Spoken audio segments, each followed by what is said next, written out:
West Texas will start to see more AEP crews out and about. Texas AEP has entered into an agreement with the U.S. Department of Energy for a $3.26 billion loan. According to officials with AEP Texas, the loan will finance the reconductoring of 100 individual transmission lines and rebuild projects throughout the state. AEP says it hopes to start work on power lines this year in both San Angelo and Abilene, with one project marked to start soon in San Angelo with the rebuilding and rehabilitation of a power line.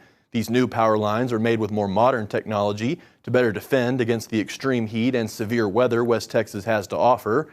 As for consumers, this loan will help locals see lower rates when it comes to their electric bills.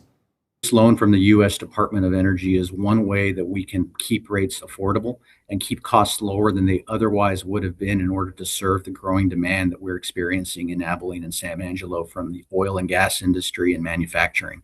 What you can see with the loan is that we are able to finance these projects at a lower rate that we otherwise would have if we had to go into the open market.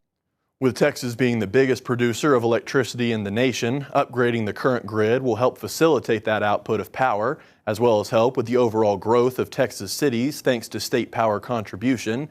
And with the summer heat bearing down on the state, those upgrades will seek to make the grid more reliable and stable, so West Texans will see less power outages when the mercury is on the rise and when storms sweep through the state.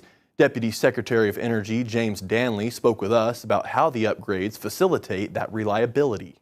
So every transmission upgrade that meets a requirement, either a reliability requirement or in order to reduce costs, is going to improve the resilience of the electric system. When you build out transmission, it gives multiple paths or larger carrying capacity to increase the total amount of electricity that is transmitted. And that means that there's more redundant opportunities to make sure that if there is a problem, there are more ways to get that electricity to customers. Part of the project will also include constructing new transmission infrastructure spanning roughly 2,800 miles.